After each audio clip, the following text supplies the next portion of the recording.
G'day, I'm Sean and welcome to the CarExpert Podcast. This is going to be the most number-heavy podcast in the history of CarExpert this week. Scott is back from Spain. How are you, mate? I am a little bit tired. It's currently midday on Friday and I hopped off the plane at about 12 last night. So a little bit sleepy. But it was a tough week though, wasn't it? It was a hard week. I've been in Seville in Spain driving the new Aston Martin Vantage on the road and track, and we'll talk about that next week on the podcast. Yes. So no sympathy, please. I don't deserve it. And James is here. James, how are you doing, mate? I'm living La Vida Loca. Yes. Jimmy Martin over here. For those of you who are not watching the podcast, you'll see that James has taken some fashion advice from me this week. So well done, mate. Well done. I also noticed you listen to Beyonce's new country album, so maybe it's just a whole new phase for you at the moment. I don't know. All right, this week we are talking about EV ownership. You've been asking for it for a while. We promised we'd do it. We have many pages here of data. We're going to go through the costs of insurance, the costs of tyres, charging, resale values. There's a lot. So if you are not watching the podcast, if you are listening to it, we are going to put a link to an article in the description which has all of this data. So watch, listen, take it in, and then feel free to go back and read it all later. One other bit of housekeeping, this is not intended as financial advice. Every single person is obviously going to have a different experience when they go through this, but we just wanted to give you a bit of a general idea of what you can expect and how it compares to a couple of fairly popular petrol vehicles, or petrol and diesel vehicles, I should say. So we'll dive right in. We're going to start with, we'll run through the cars quickly. We did cover it off a couple of weeks ago, but we're going to cover the GWM Ora, which is Australia's cheapest EV.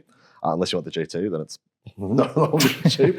Tesla Model Y, because it is one of the most popular, or if not the most popular EV in Australia. Australia and the world, I think. Kia EV9, because it's a sensible family-sized car. The Toyota Rav4 Hybrid. Now, with all of these, we've just picked the base models. So we just want to know like base entry level. So the Rav4 Hybrid GX, but the all-wheel drive. And then at the end, we're just going to run through Ranger XLT V6 numbers, just as a comparison, because it is Australia's second or most popular. It was the best-selling vehicle in Australia last year. There you go. Yeah. So, all right, let's dive in. GWM Ora, we're going to start with insurance. So, Scott, run us through what we're looking at here. Right. So, as Sean said at the start, this is not advice for everyone, but we've had to choose a general control person, so all of these figures are equivalent. And that person is 40 years old and male. They live in Mascot, Sydney. They've got a clean accident history. They have gone with the market value or the agreed value of these cars, which is just a sticker price, essentially. When you do get your own insurance, you could potentially put a different value in there based on options if the car's older. But in the interest of simplicity, we haven't done that. The car is You could do it. The car is garaged. It is used privately. And they're doing about 10,000 kilometres a year. The car is also on finance, and we've gone the base insurance option. There's no additional windscreen cover or anything like that, which in the case of some of these cars may add a chunk to the price, because the Model Y in particular has a massive windscreen. Yes, I'd hate to have to replace that. So with the GWM Ora, it's now $35,990 drive away, but I've based it off the $39,990 price that it was a year ago, because if you're looking at resale and things like that, that's the depreciation, that's where the number will be. So we're just working off that original price, just to make us clear to anyone who might have owned the car for a while already what they're looking at. So we've done NRMA, AAMI, and Allianz Insurance, as they're three of Australia's biggest providers. And we're just going to stick with agreed values, but we do have market values listed in the article as well. So the Ora with NRMA, agreed value $1,897.98. So that's what it's going to cost you per year to insure this car if you are a 40-year-old. Yes, I'm going to call him CarExpert. CarExpert. And it's full comp. That's full comprehensive, and with a $600 excess. So we just went the base excess as well. Yep. As anybody who has had insurance knows, you can vary the price by changing the excess. Carl's a simple man. He just wants the base offer. Yeah, absolutely. Yeah. AAMI was $1,994.40 with a $795 excess. And Allianz, well, don't go with Allianz. That's what I could say. $2,221.92, but with a $650 excess. So already it pays to shop around. But let's have a look at some of the other ones. So James, we'll throw over to you. Tesla Model Y. Break the news to everyone. So the base Tesla Model Y is currently retailing for $60,900 before on-road costs. With NRMA at agreed value, it's $3,359.70 per year with a $600 excess. That is a lot. With AAMI, it's $2,877.30 with a $1,370 excess. Yes, just one thing with that. When I was doing these numbers on the AAMI website, so all the others you could always the excesses were always the same. And with Amy, the excess amounts would vary depending on the car you put in. So it's just a really interesting thing because you can see the Ora was $795. The minimum for the Tesla and the EV9 was $1,370. That must be really database driven. And then finally for Allianz, it was $2,855.24 with a $650 excess. So isn't that interesting though that Allianz is a fair lick cheaper than everyone else for the Model Y? Whereas the Ora, the cheapest one was NRMA, but NRMA do not like Tesla, obviously. So there's been quite a lot in the news about Tesla recently, both in Australia and overseas, with parts availability. And if you're an insurance company and maybe part of your deal is offering someone a loan car, baked into the cost is the assumption that if you crash this car and it needs to be repaired, if it spends 4 days off the road getting fixed, that's a really cheap operation for them because you have a loan car for 4 days. If you have a loan car for a month, they've got to factor that into the cost as well. And things like a Tesla windscreen costs a lot more potentially than another windscreen because it's a big, unique piece of glass. All those sort of things really play into these numbers. And I would imagine with the Model Y, what we're seeing is the fact that, as reported previously, getting a Tesla fixed if it's damaged is not necessarily as easy as getting a RAV4 fixed. This is very, very valid point, and or a GWM Ora for that matter. Yes, exactly. But all right, Scott, take us through the Kia EV9, the sensible family car. Yes, so the sensible family is wealthy because this thing costs $97,000 before on-road costs in its base price. Interestingly enough, with the NRMA based on the agreed value, you're looking at about $2,470 a year with a $600 excess to insure it, $2,952.54 and a $1,370 excess with Amy, and $2,956.97 and a $650 excess with Allianz. That EV9 is a much bigger car than the Tesla. It's a much more expensive car than the Tesla. I find interesting how similar the costs are, or in fact, the fact it's much cheaper for the EV9 to insure, and I wonder if that is maybe the Kia factor versus the Tesla factor. Well, exactly. If you're out in the bush with your Kia EV9 that breaks down or has an incident, you can get it to a local Kia dealership, and Tesla just don't have that sort of option. You're going to have to take it a long way, or parts are going to have to be shipped a long way to get it fixed. If you are out in the bush with your Kia EV9, I'd like to know what you're doing. Yes, maybe near a bush. Yes. All right, James, run us through the RAV4. Yes, so the Toyota Rav4 Hybrid GX all-wheel drive retails for $45,260. With NRMA at the agreed value, it's $1,838.29 with a $600 excess. With Amy, it's $1,761, and 6 cents with a $795 excess.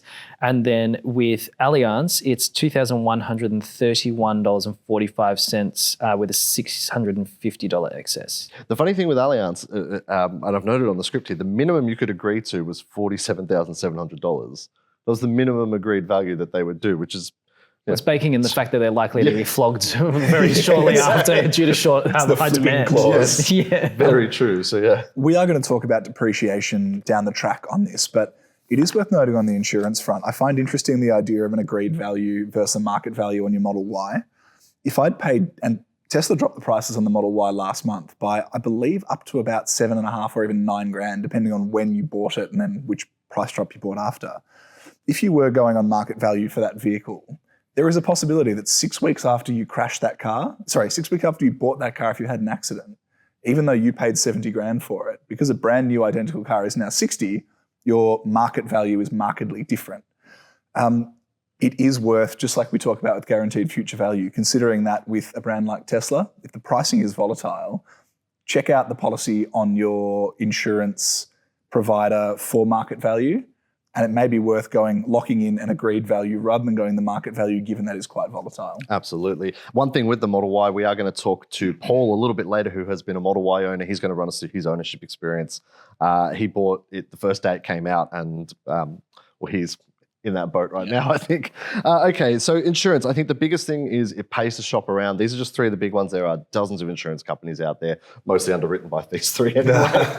But they're definitely shop around. I think that's the key thing here, that exactly the same circumstances put into every single one of these three online tools, and the difference in the value, the difference in the money is crazy. If I had listed that as Melbourne, it would have been more expensive. Yeah. So Sydney was cheaper. And if you don't live in a lock-up garage or anything, there's so many variables. So shop around. There's plenty of online tools. It's definitely worth checking them out, I think. But let's move on to charging rates. We're going to ditch our first piece of paper here. Now, charging rates. So All of these numbers are based on the 10,000 kilometers per year, which is what we base insurance on, and that's what we're basing the charging rates on. What I did was I picked three energy providers, OVO being one of them. OVO is pushing really hard at the moment with EV rates. They've got a 8 cents per kilowatt hour from midnight till 6 a.m., which is a pretty good deal. And they have free EV charging from 11 till 2 p.m. every single day. AGL also do an 8 cent per kilowatt hour from midnight till 6 a.m., but they don't have a free charging period. And then Red Energy, I picked Red Energy because they are one of the few, if not the only, 100% Australian owned with a pretty good green initiative. So if you want to feel good about yourself and your EV and make sure your energy is coming from renewable resources, then Red Energy is a good one. But their EV plan is 22 cents per kilowatt hour. I have just had a thought though. If you're plugged into a 3-pin socket, most of these cars will charge at 2.4 kilowatts? 3 hours at 2.4 kilowatts is 7.2 kilowatt hours, which means you're saving yourself, whatever 7.2 times 80 is. You're saving yourself a few cents. 58 cents. Yeah. Look, I think realistically, you're going to put it on a time charge and run it from midnight till 6 a.m. And if you plug it in every night at 8 cents per kilowatt hour, unless you do a long trip, you're probably going to have a full battery every morning. So depending on your commute, obviously all of this is variable. But I'll pass over to Scott first to run us through the Ora and the cost for charging the Ora. So these are all based on doing 10,000 kilometres a year, and we're using the claimed combined energy consumption to work this out. The Ora uses a claimed 16.7 kilowatt hours per 100 kilometres. And in the case of Red Energy, you would pay $370.70 per year using the EV plan. Or using the standard plan, you would pay just shy of $480 a year. In the case of OVO, using that 8 cent free charging overnight, and we're sort of assuming that people are driving during the day, topping up at night, not necessarily a full charge, $133.6 per year on the EV plan and $530.05 on the standard plan. Yeah, the OVO standard rate is really quite high on this EV plan. So it's 31 cents, the highest by a country mile. So it's just one thing to keep in mind with them. Finally, on AGL, using the EV plan, you're looking at the same $133.60. The standard plan is $413.30. Before we move on, do you mind just explaining quickly how we have worked that out? Because obviously, between midnight and 6 a.m., that's not long enough using a 3-pin plug to fully charge this car. So the assumption is that you are going to come home having done your daily commute, which in the average Australian's case is 35 Ks, plug in and set it to charge between those hours, and then just top the battery up constantly, right? Yeah, so the theory is that using 1,670 kilowatt hours per year to cover 10,000 kilometres, that if you can charge it every single night on that 8 cents per kilowatt and that's enough to charge it, then that's the cost. Cool. But these costs are just baseline. It's going to vary. Yeah, we've made some assumptions, but that's how we got there. Yeah, pretty much, yeah. All right, James, run us through the Model Y. Okay, so the Model Y is a bit actually more efficient than the Ora. So it claims 14.6 kilowatt hours per 100 kilometers on the combined cycle. With the Red Energy EV plan, it would cost you $324.09. And with the standard plan, $419.16. With OVO, it's $116.80 on the EV plan and $463.40 on the standard. And then with the AGL EV plan, it would be $116.80 per year and $361.35 with the standard plan. So, overall cheaper than the Ora, but and you're going to get more range out of it. It's more efficient, but again, those numbers are going to vary depending on how you drive the car. But we do know from our experience with Teslas, like the numbers are generally pretty good on that. So that's probably somewhat accurate to what you might actually spend, and it's what we see with Paul, for instance. He doesn't spend a whole lot of money per year to charge his. It's plugged in at night. It's used during the day. So, all right, I'll take the EV9, the sensible family wagon. With Red Energy, it's going to jump up a bit because it's 19.5 kilowatt hours per 100 kilometers it's claimed, but it is a very large car, to be fair. $432.86 on the EV plan with Red, or $560 on the standard plan with Red. OVO, $156 on the EV plan, which, I mean, that's less than it cost me to fill up my car at the petrol station at the moment. And $618 on the standard plan. And like I said, that OVO standard rate is really quite high. So one thing to watch out for there. And then AGL, again, $156 on the EV plan, $482 on the standard rate. And I think one thing to keep in mind with this is, even though the 8 cents per kilowatt is midnight till 6, you could plug it in at 8 or 10 o'clock at night, you're going to pay a little bit extra for a couple of hours, and then the majority of it's going to be cheaper. Anyway. You are also able, with the EV9 and the Model Y, I'm not sure about the Ora, but you can have set into the car's infotainment system when you want to charge. So if you come home from work at, I don't know, if you're not working very hard, 4 o'clock. It's something you knock off, isn't it? Yeah, correct. Wouldn't know a thing about that. And you can plug the car in, and the car won't actually start drawing charge until a minute past midnight because you've programmed that in there. So EV manufacturers are aware of the way this works as well. And for the most part, they let you take advantage of cheap energy. And the other thing to that, before someone calls out in the comments and tell us that we don't know what we're talking about as well, obviously there are so many variables where, during the day where there's higher rates, you might have solar, which then sort of offsets that as well. Yeah. So a lot of EV owners, I know that they do a lot of research. They work out the best sort of lifestyle and how all these sort of costs and things that work best for their scenario. And that's how you can even minimize the cost that we have here as well. Absolutely. So we've assumed that there's no solar involved with this. We've assumed that you're just on a 3-pin socket. Obviously, you can go down the route of single phase, 3-phase. There are extra costs involved. Not every house is capable of doing it. So you just have to check your circumstances. But just to give you a baseline, this is what we're looking at. All right, Scott, you want to break the bad news about the Rav4 Hybrid? I do. So using an average fuel price between Melbourne and Sydney of 201.5 cents per litre. Ouch. That is bleak, isn't it? You are looking at $967.20 per year to run the Rav4 Hybrid for 10,000 kilometres. It is stark, the difference between that figure and the cheapest Model Y, which is obviously the most equivalent car there. I think as well, the EV9, even if you pay a little bit more than that $156, using the standard price for OVO, the most expensive, almost $620, the EV9 is Range Rover sized. I'm not saying it is a Range Rover, but if you were to say to a Range Rover owner, you can run your car for a year and it'll only cost you $620 in fuel, they'd think you are absolutely insane. They'd ask where the tanky you'd stolen was hiding. Yeah, so it's just very Mad Max feeling, isn't Yes. it? Yeah, I think that's a really good point. But you are making up for the RAV4 on the initial purchase price and the saving on insurance at this point in time. And when you come to sell it down the track, potentially. Yes, but we'll keep going and we'll come back to all that at the end. Time to move on to tyre costs. Now, tyre costs were a tricky one because what a lot of manufacturers do is have their own special tyres made for their car. And then to get those tyres can be quite challenging. You generally have to go back to a dealership to get those specific tyres for that specific car, which was the case in the GWM Ora and the Kia EV9. Both of them have tyres that I could not find anywhere online. Best bet would be that you can get them from the dealership. Although in the case of the GWM Ora, the Gitty Comfort 225s don't seem to be made anywhere anymore. They killed the Comfort 225. It seems the Gitty Comfort 225 is gone. Oh, the gits. Yes. So what we did in the case of the GWM and the Kia is looked at just some alternatives, some middle-of-the-road alternatives that are quality tyres, but hopefully they're a similar compound. Yeah. Again, hard to find the actual data without calling dealerships, and then they want your phone number, and then they want to sell you on a windscreen wipers. And when does your Ora arrive, by the way? Yeah, they're just filling the blinker fluid and then it'll be here. All right, so let's pass over to James to cover off the GWM Ora and unfortunately not the Gitty Comfort 225 tyres. Yeah, so we've got two alternative tyres here, and we've also got prices from multiple providers. So one of the alternatives is the Kumo EcoWing ES31, which is 200. ES31. 92. Oh, yes. The speed rating, because that's many as fast notes. as it can go. Yeah, and not only is there a 92, it's also a note that it's an odd size. Oh, no, sorry. I should clarify that. Odd size is that the tyre on the Ora is a 215/50/18, and that is an odd size of tyre.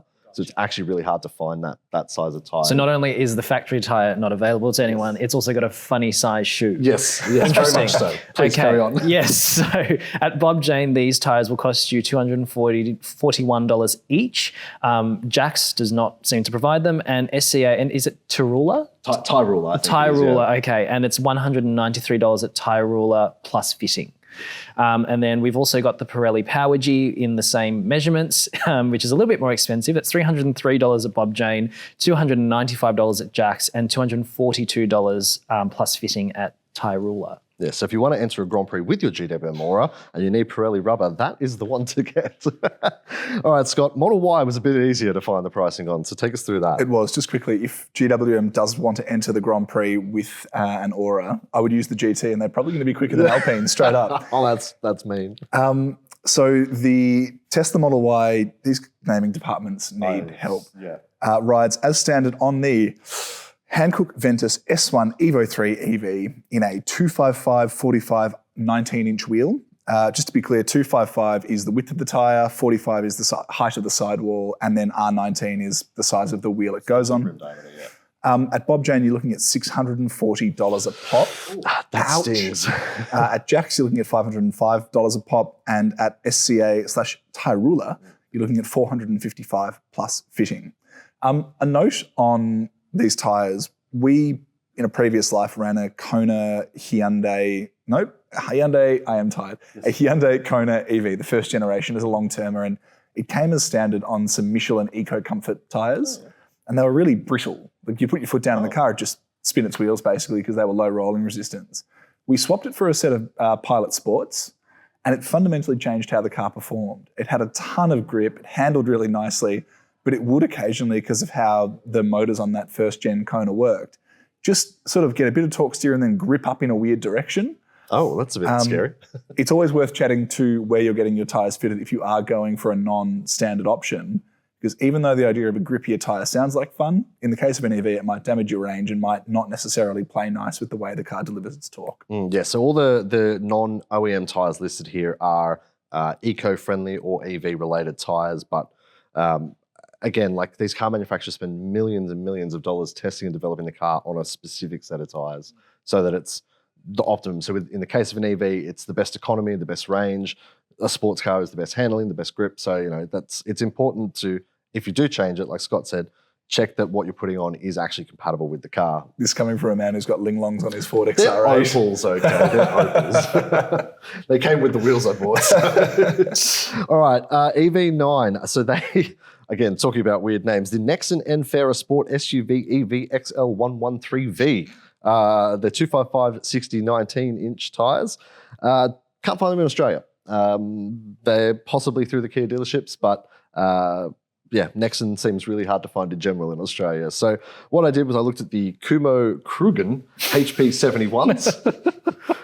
From Bob Jane, they were $473. So actually, like, a fairly reasonable price for such a large car. How are they cheap? I mean, again, I know that it comes down to the rubber compound and all that sort of thing, but it does surprise me that the tyres designed to deal with they're the same width as the Model Y tyres, designed to deal with a 2.7-ton EV, are actually cheaper through a retailer than the Tesla tyres. And they've got more rubber because it's a bigger sidewall. Yeah, exactly. I mean, the tyres have never made sense to me, the pricing structures, but they do have, well, back in the day, just as an example, 19-inch tyres, when 19-inch wheels first came on the scene, were really expensive, and 20s were quite cheap by comparison because even size wheels were cheaper to produce the rubber for and more common. Odd size wheels were more expensive and harder to produce the tyres for. So now 19s are quite common, and so the prices come down quite a lot. But Pricing's a bit sort of rubbery, I guess. It's a little, a little bit. It was a well-rounded joke, Scott.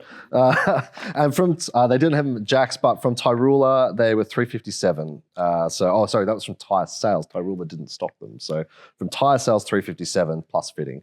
But then they had the other option of the Pirelli Scorpion Verde All Season. Sounds like a meal. It does, yes. Did you just have that in Spain? I did, yeah. It was delicious Pirelli Scorpion. Yes. Bob Jane was $464 for those. So they're actually cheaper than the Kumos. So Pirelli rubber being one of the cheaper options, actually pretty good. $465 from Jack's or $337 plus fitting from Tyrula. So EV9 tyres quite well priced by comparison to the Tesla, whether that's the Tesla tax that comes with them or I don't know. You guys have any bright ideas as to why? I have no bright ideas as to what. Okay, if you work for a tyre company, please write to us, podcast at carexpert.com.au, and let us know why Kia EV9 tyres are cheaper than Tesla tyres. All right, James, you want to take us through the Rav4 Hybrid? I'm going through the Rav4 again, yes. So it's the standard tyre on the Rav4 Hybrid GX all-wheel drive is a Bridgestone Alenza with 225/65 R17 measurements. Now, the Alenza tyre is actually quite a good one. It's a compound that's used on a lot of quite premium SUVs. So it's interesting to see that Toyota's put these on multiple versions of the Rav4. At Bob Jane, they're $284 a pop. With Jack's, it's $285 a pop, and at Tyrula, it's $269 plus fitting. So that is much cheaper pretty much than everything else other than the Kumos that were quoted for the Ora. So coming back to an EV is cheaper to run, the Toyota's catching up quite quickly here. And based on what we know of EVs, there is still questions about how fast they burn through their tyres. Alignment is obviously important. There's factors that sort of surround that, but because EVs are heavier, they put down a lot of torque. And in the case of the Tesla, they can accelerate so quickly, they do tend to work through their tyres faster than the equivalent combustion car based on the experiences reported by owners so far. So not only are you paying more for that rubber, you may be paying more for it more often. EVs also generally don't have spares. That's a another very good pain, is that, you have to basically pay that price to replace it if you puncture or get a flat or something like that right off the bat, rather than trying to work. Like, obviously you need to have a good spare anyway by law, but it's another thing to consider as well. Well, to give us a bit more insight into what it's actually like owning and living with an EV, I sat down with Paul earlier in the week and had a chat to him about his ownership experience owning a couple of Teslas. Here it is. Now, we said we're going to have a special guest interview on today to talk about their ownership experience with an EV. No, sit down, Paul. You are our special guest, mate. Now, you, for numerous reasons, have owned a couple of EVs now, haven't you? How long have you actually had EVs for? Around 5 years now. So you had, what was it, Model 3 and now Actually, Model Y? a little bit longer than that. There was 3 EVs. So there was a Jaguar I-Pace, Okay. and then a Tesla Model 3 Performance, and then now a Tesla Model Y, not performance and not long range. Yes, so these are offsetting your swathe of classic cars and your Commodore collection. That's why Partially. you've got it. Yeah, but what is the Model Y? What do you actually use the Model Y for normally? To drive. Yes. You put people in it and it goes between places. But it's your family car, isn't it? My wife primarily drives it, yep. So what sort of, what sort of driving is it doing? Is it just around the city? Is it long distance? Around the city, but we have family around an hour away. So it's often either doing short city driving or it's driving an hour down, an hour back. So that is primarily what it's doing. We don't really do road trips or anything like that in it. Yeah, okay. So, and I guess how many Ks have you done in it since you've had it? Like, roughly. 25,000. Okay, so fairly indicative of owning of a couple of years of ownership. So one of the things that we see in the comments all the time, people are always saying that tyres wear out really quickly because EVs are more heavy. Is that your experience? Look, it's true because you can't get away from physics, but tyres in our car are okay. What I do every 12 months is a rotation, balance and alignment. This time, instead of doing it at Tesla, I chose to do it at my car, and that was the worst decision ever. They somehow couldn't manage to do the simple job of rotating tyres. They put like the hubcaps on in the wrong spot, and it's... Anyway, don't go there if you need them to do anything to your car. Yep, because they have no idea what they're doing. There goes the sponsorship of the podcast, the CarExpert Podcast. The place that I went to, which was the My Car in South Melbourne, don't go there because they don't know how to change tyres. So aside from obviously charging the car, what are the ongoing costs that you've had with owning a Tesla? Okay, so this is where it varies a little bit because a lot of other car brands are still, they obviously rely on the dealership model and they require you to come in to get services. That's how a dealership makes money and they employ people, blah, blah, blah. Tesla doesn't really work like that. So for a Tesla, you don't really have any servicing. So with our first Tesla, the only servicing I did was replacing the cabin air filter, which I just did myself. I bought the air filter off the Tesla website. It was like $60 and there were 2 of them. Replaced them myself. With our current Tesla, I haven't had to do the air filters. It has a HEPA filter, so it's a slightly different setup. The only stuff I've done is just rotating the tyres, and that was it. That's about $40. Well, that's what it should have cost. My car, yes. Yes. So it wasn't $40, but yes. So and you moved on the Model 3, probably the best time ever to sell a car. Yep. It was like sort of mid or just after COVID. Yep. And then you purchased the Model Y pretty much the first day they came out. Yep. You had your hands on one. And I know you're always looking at buying and selling your litany of cars, but where does the Tesla sit in terms, what are you seeing at the moment in terms of resale, in terms of ability to sell it? Where's it sit? It is horrifically bad. Okay. Now, let me explain why. So first Tesla sold really well because it was at a time when it was impossible to get cars and you could list a car for whatever you wanted and people would buy it. When I listed our Model 3 Performance, it was like 1 of 3 on car sales. So it sold for pretty much the price I paid for it. It was bought sight unseen. The car disappeared. Never heard from it again. When we got the Model Y, normally I would just buy the cars outright, but because the government introduced the FBT exemption for novated leases and the base Model Y at the time, because they only released the base, actually, what did they do? They did the base and the performance, I think, when it launched. And I basically said, okay, well, let's just go for the base because it fits under that luxury car tax threshold and I'll get a novated lease and we'll be set. So I did a 2-year novated lease and that's now coming up at the end of its 2-year life at end of July. Now, what happens with a novated lease, if people don't know, is you basically agree to buy the car, you're leasing a portion of the cost of the car, and then what you're doing is repaying the cost of your repayments and also all of your serviceable items like fuel, tyres, maintenance, insurance, rego, etc., out of your pre-tax salary. And because it's an EV and it's under the luxury car tax threshold, that is FBT exempt. Normally, you would have to nominate how much of that percentage is for work, and then you have to pay tax on that, whereas now with EVs, it's FBT exempt. So that all sounds great, except what's happened since we bought our car, Tesla has taken around $12,000 off the price of it. So it's now really cheap, which is great if you're buying one right now, but really bad if you got one on a novated lease, because what happens at the end of that 2-year period, they set what's called a balloon, and that is the payment you need to pay to take the car, or alternatively, what you can do is just basically refinance with the financier. Interest rates have gone up, so that becomes expensive to do. So now the problem is, because they've taken 12 grand off the price, these have accelerated in terms of their depreciation. So my balloon payment is now going to be around $45,000, and you cannot get rid of it for $45,000. So you can see the issue that people are going to have. I was fortunate to have ordered it immediately when it went on sale. So I got it delivered first. That means I started my lease first.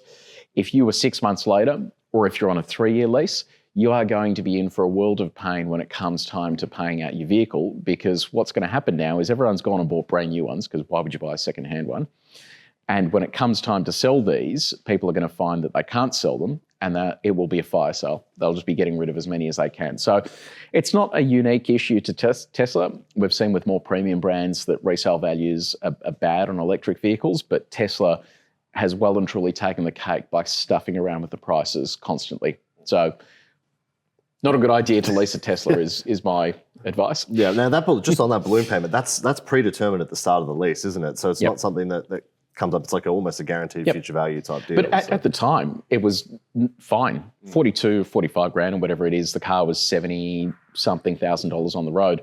Over 2 years, that's not a bad figure to sit on. But when you take 12 grand off the price of the car and you're gradually chipping away at that, and then new people are taking out leases and have lower repayments, your balloon's going to be lower, you really just set yourself up for failure. So that's why legacy car companies, as Tesla people call them, it's legacy for a reason, because that's how customers buy cars. What you're doing now is screwing people over, and you're really creating a situation where people who may have stretched to afford their vehicle are now going to be left owing money to their finance company, which I just think is really poor form. And the government's pushing these things as hard as they can with rebates and incentives. People are walking into it thinking they're getting a great deal when actually they're probably not. Now, just quickly, I'll pick your brain on this one last thing. Why do you think that the EVs are suffering such bad resale? I mean, this is like Maserati bad resale value, whereas, a Hilux costs a similar amount to buy up front, but yet you can sell it 5 years down the track for almost what you paid for. Why do you think this is? Well, Hilux 5 years down the track works pretty much the same way it did when you bought it, right? Obviously with, there might be some problems with it or whatever, but with an electric vehicle, there's still a lot of uncertainty about what happens with a battery.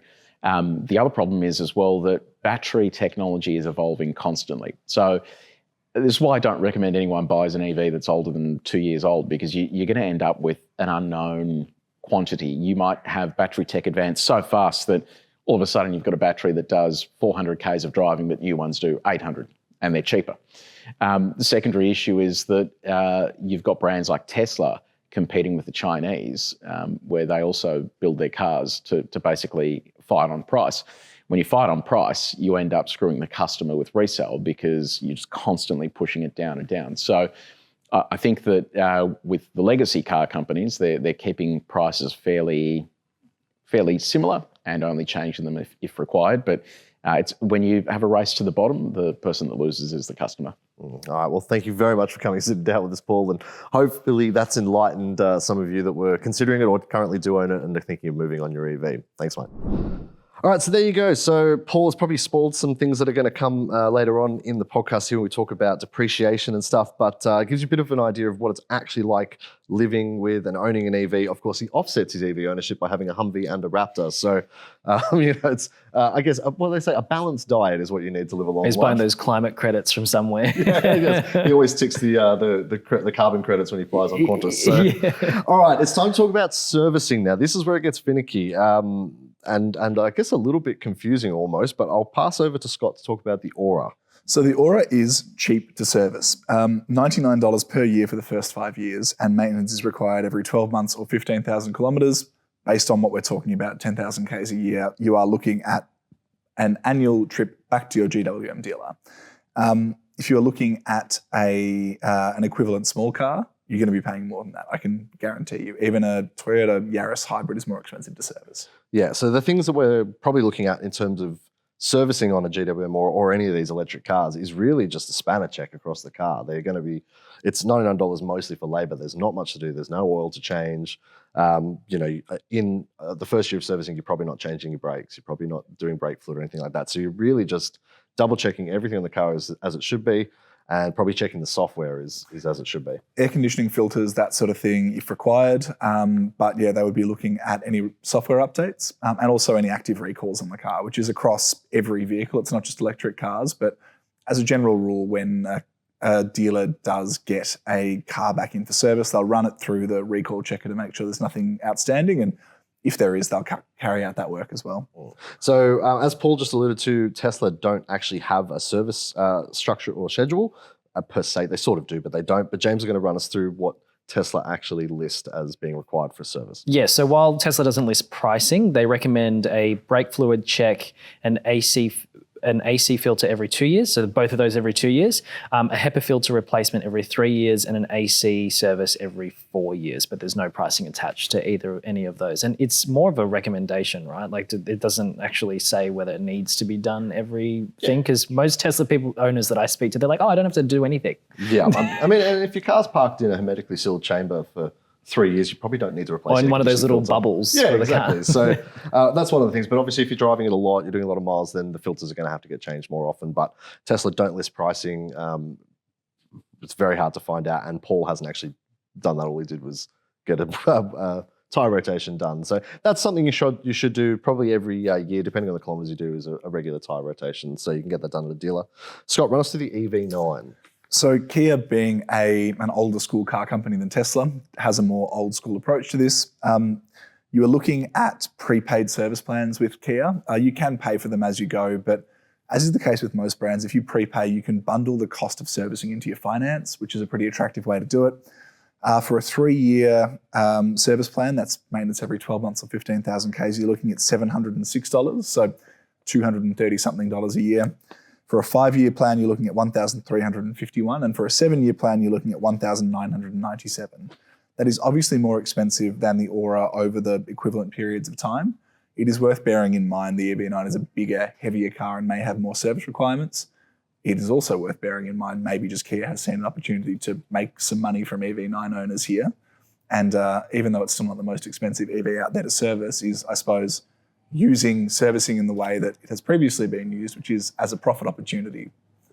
One thing to bear in mind too, with all this servicing talk, a lot of manufacturers might decline you on warranty if you don't get it serviced regularly by either their own dealership or an authorized mechanic. So it's worth, with Kia, definitely worth, if you can bundle it into your finance, just do it, take it back to the dealership once a year. Pretty easy. And they're also generally cheaper to go as a bundle rather than paying as you go. There'll normally be a cost saving in there as well. Absolutely. All right, RAV4 Hybrid.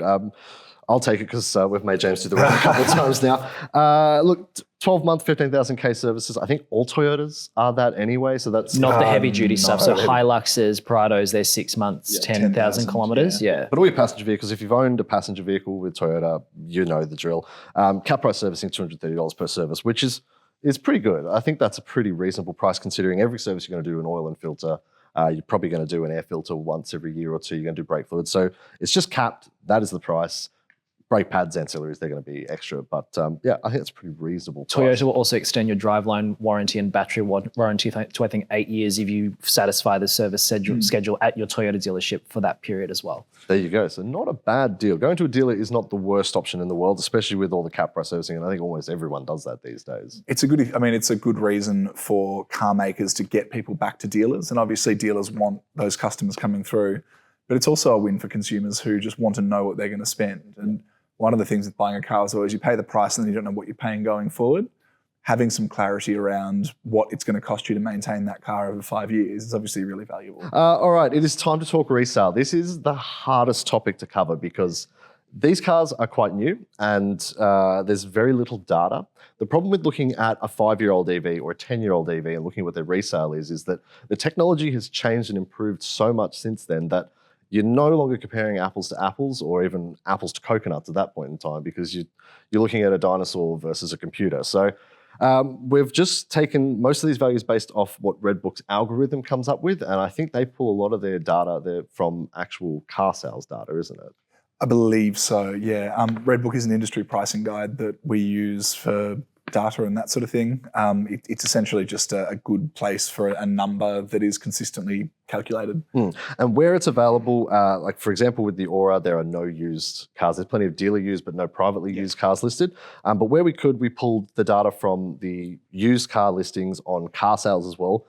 That's just listing prices. That's not necessarily what they sell for, but that's what people are hoping for. So just to give you a bit of an idea, who wants to do the Ora because it's bleak, man? Well, I do, but I also want to say we don't actually know. No, we don't know. Yeah.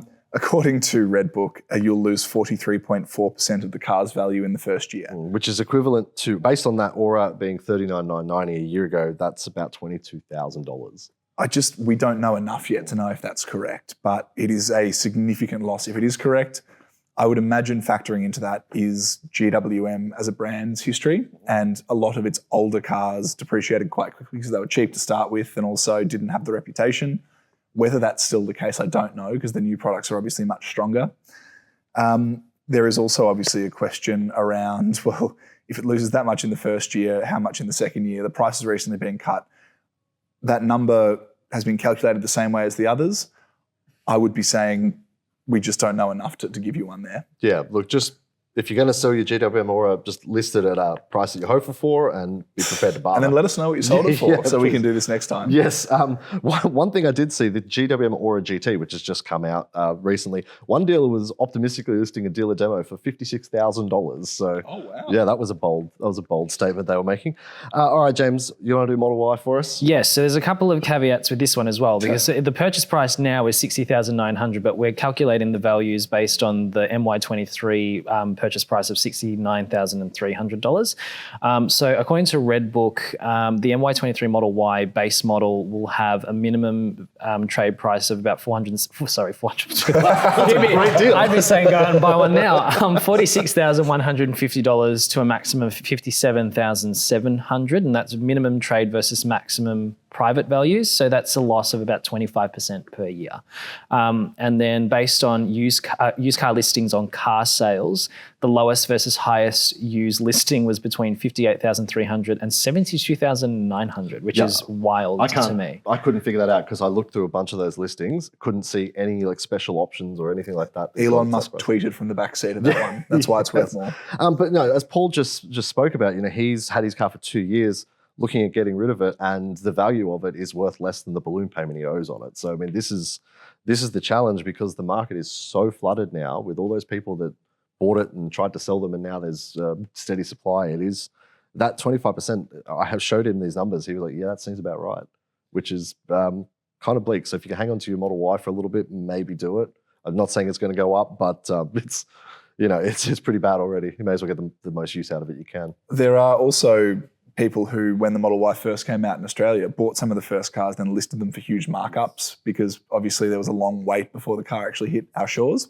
It is interesting to see how that's swung now, and all of a sudden the flippers just don't have anything they can do in this market. Yeah, I mean, the lowest listing on car sales is $2,000 less than what it is to buy one brand new. Yeah, which is like, you just buy a brand new one at this point in time. Given you can get one in a couple of months. Exactly. All right, Kia EV9. Who wants to take that? Scott? I will, because I'm a sensible man, and this is a sensible family wagon. Sensible family wagon. Based on the MY23 value, you're looking at a minimum trade price of 62,100 and a maximum trade price of 77,200, according to Redbook. That is, based on the median of those two, a 28% year-on-year depreciation. Using the listings online, you're looking at between 92,200 and 98,087. They're the lowest and the highest for the dealer demos. The average of that is 95,153.5 or 1.9% down on the retail price. But because this is still a very new car, they're dealer demo prices, they're not private listings, which is obviously a very different thing. It's just the price for a lightly used new car as opposed to a used car. Yeah, on that note, there was 28 Model Ys listed as used cars and only 8 EV9. Yeah. So I think that says a lot. One thing about the EV9 though, I mean, we often see this with new cars that are priced quite highly. Their depreciation drop-off initially is a lot higher than what you might see in a lower price car, but then that sort of can steady itself out a little bit as time goes on. So look, this is per year based on initial measurements. It's not guaranteed to be like that forever, but as it stands today, being what is the date today? The 13th of May, that is what you're looking at. Okay, RAV4 Hybrid. James, you want to go back in the Toyota expert over here. So based on the MY23 value of $45,260, Redbook says a minimum trade price of $42,550 and a max private price of $51,850. So that averages out at $47,200, which is up 4.2%. Yeah. So whoever says cars are a bad investment has never seen a RAV4 I don't need to buy stocks. I'm just going to buy a RAV4. Yeah, this is not financial advice. Yeah. Well, it's probably safer bet than buying crypto. So. And then for car sales used listings, they were between 44,990 and 54,990. So again, an average out of 49,990, which is plus 10.4%, which is very, very interesting given the other three cars here showed quite sharp declines, and then this one's on both counts is in the green. Look, worth pointing out the RAV4 has been in really short supply recently, and that obviously has an impact on the used value. People want the RAV4 Hybrid and cannot get it from dealers, or they haven't been able to previously. But last month, as I'm sure you guys talked about on the podcast, it was the best-selling car in the country. There is strong supply of the hybrid coming in. If we were to check in 6 months, and maybe we should do that, that may be a very different number. Absolutely. But the thing is, there is a lot of RAV4s around. They have been for a long time. They're proven. People know they work, even in the hybrid trim. So, you know, it's still a very safe car to buy. And it's 45 grand for this entry-level hybrid. But you can jump up to, I think it's the Cruiser is the top spec. Yeah. Edge is a top spec, Edge, but the Cruiser is a high spec one that everyone seems to go for, and that's also the one that's been subject to the most delays. But it's still a very reasonable, sensible price for that car. So, and the prices for running that car are going to be fairly similar to what the GX is anyway. So, yeah. All right. So that pretty much covers resale. I know it's really hard. I wish we could give you guys better data, but that is the best we got to work with at the moment. Feel free to jump online and have a look at them yourself, because it's all available on either Redbook, or you can do the math yourself off car sales. It's, at the moment, EVs, it's just such a fluctuating area, isn't it? So I think it's time we look at the total cost per year for these cars. This is where some will shine and some will not. With the cost per year, we haven't factored in finance, because it's virtually impossible to come up with a finance rate, because every single person's experience is different, costs, all these sort of things. So we just haven't bothered with that. Concessions, etc. Exactly. So we've ignored the finance. So the initial purchase price, just assume that that's the price. Ignore that from this. What we're looking at here, we're going to look at best and worst outlays based on all the numbers we've gone through today. So that's best insurance, worst insurance, the servicing, and the cost to charge/fuel the car. We're not including tyres, because again, tyre life varies depending on how you drive, where you drive, what you drive. You know, if you're a drifter, you're going to put through your tyres a lot quicker than if you're a nanny only going to the shop on a Sunday. So, Scott, GWM Ora, best and worst based on all of our numbers from today. Best case, $2,084.46 for a year. Worst case, $2,850.97 for a year. So that's a big swing, best to worst. And I think that mostly comes down to insurance, the variables with the insurance and the charging, I think. The charging as well. I mean, there's a couple of $100 difference there. It just goes to show, like you've said earlier, it pays to shop around. Because if you own this car for 4 years and you pay an extra $850 a year for each of them, you're out of pocket what, $2,550 more. Yeah. All right, James, Model Y.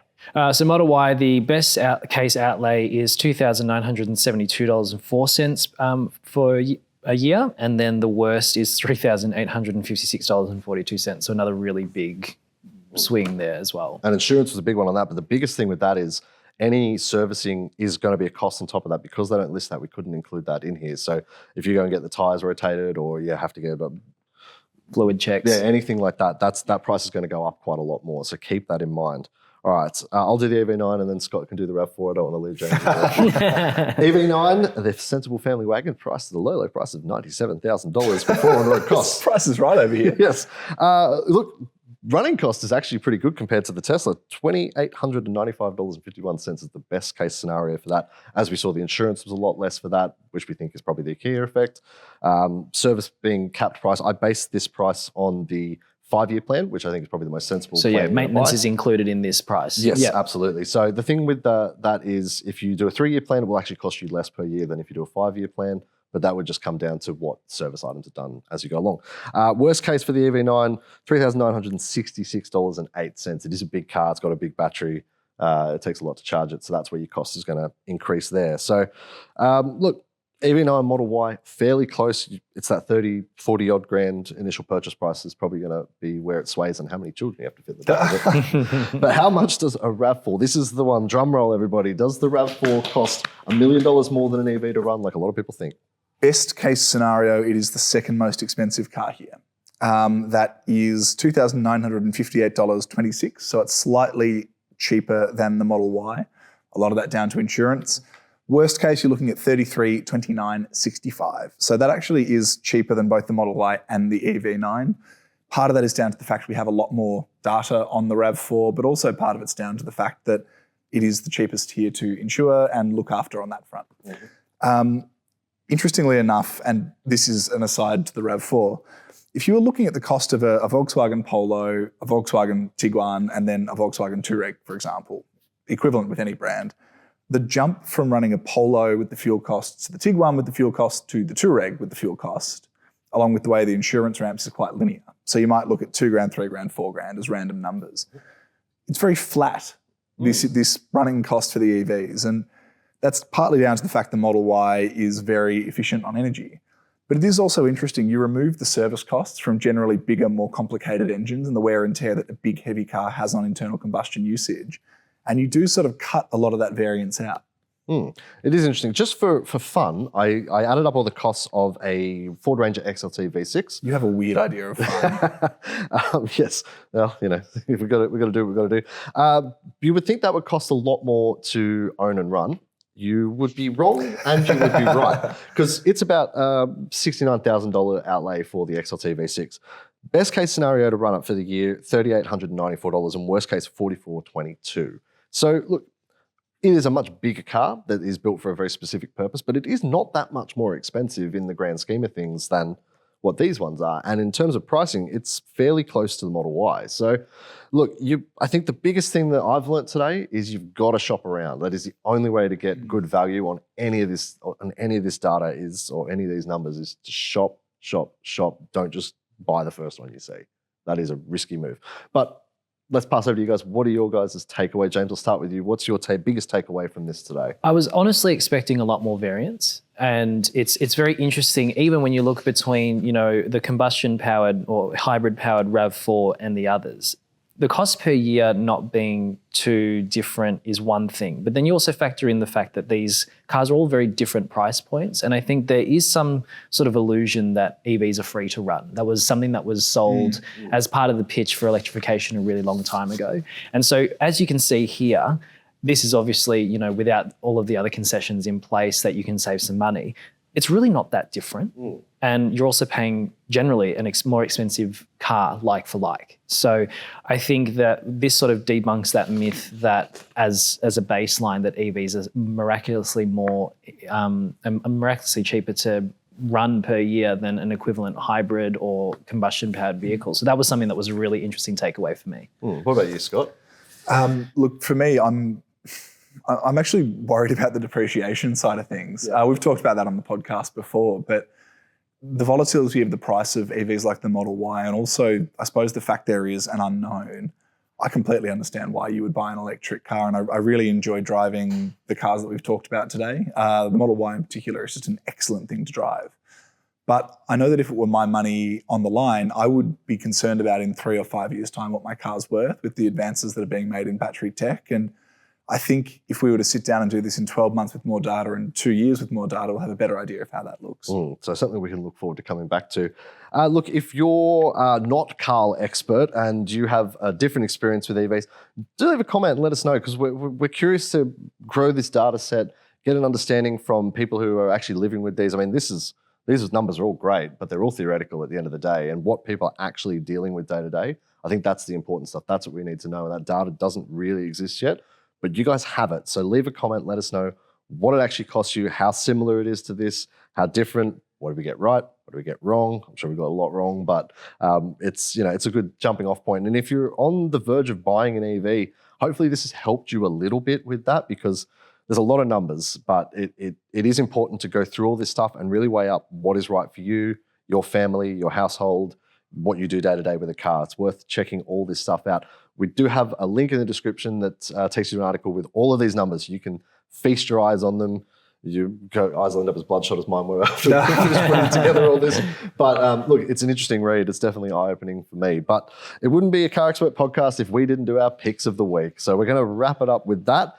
James, I'll throw to you first. You don't have to be a Rav4 hybrid, mate. It can be whatever you like. What's your pick this week? Something a little different. So I found this really cool video on Instagram where someone was in this interior upgrade market. And so they had all these dashboards lined up almost like a meet. And so one of the ones they showed was a Y62 Patrol, where you can basically get the look of the most current one, which has like the cool screen and like all the new tech in it, and put it on an old one like the ones that we get in Australia. And I just found that fascinating, that there's these massive markets and meets where people can just basically take the kits out and put them in their cars. It's like a fish market for car interiors. Yeah. Well, I think the Y62 could, or if you own a Y62, probably worth checking it out and see if you can order one, because they're definitely in need of an upgrade on that car. All right, Scott, what's your pick this week, mate? She is an actor in the Gran Turismo movie. Her name is Amelia, and she has a surname that I can't remember. But I sent you this during the week. She's bought an old NASCAR, and the person she bought it from let her rip one of the biggest burnouts I've ever seen directly in front of their property. It is a really cool looking car. She's a real car enthusiast. She's got a podcast with the guy who plays Han in Fast and Furious. And it's just all around cool, really. Absolutely. Well, anything race car is cool, absolutely. Which is why I'm sticking with that this week as well. If you are a fan of V8 Supercars or Australian Motorsport, you've probably heard of V8 Sleuth, Aaron Noonan. He runs a fantastic website which keeps you up to date on everything in the motorsport world. He also has a great podcast, which is definitely worth checking out. But what they've started doing recently, uploading to Instagram, is old V8 Ute racing footage. Now, I don't know whether you guys remember this. Wild. The V8 Brutes were the best back in the day. And still today is some of the coolest racing. And he's got a stack of it on the V8 Sleuth Instagram page. Just the carnage that would ensue. And I remember once watching a broadcast of the V8 Utes where they said the premium place to put your signage on these cars is the top of the tonneau cover or the side of the car, because that's all you ever see on the cover. Because they're never driving in a straight line. They're sideways or they're bouncing up. And it was so cool. I missed that series. I missed the category. I missed Falcons and Commodores, let's be honest. But absolutely. Yeah, bring back the V8 Utes. That pretty much brings us to the end this week, guys. Any final thoughts before we wrap up? I've got nothing. I'm all numbered out here. Yeah, you're probably a bit knackered too. Yeah, a little bit. Anything from you, James? Yeah, please, just no more numbers. No more numbers. I'm done with the numbers. No more numbers. All right, well, next time on the podcast, we are going to check out the new Aston Martin Vantage. And you tell us a bit about Spain and some of the things you learned about Spain, but mostly we'll talk about the Aston. Car, mostly. Yeah, it is. It's good. It's one of the prettiest looking cars. It's beautiful, isn't it? So, make sure you're subscribed, leave a like, leave a comment. Follow us on whatever podcast platform you like listening to. If you have any thoughts about our EV ownership numbers, write to us, podcast@carexpert.com.au. We were literally inundated with a letter. That's why we did this. So if you made it this far, thank you so much for sticking with us. Hope you learned something. We'll see you next time.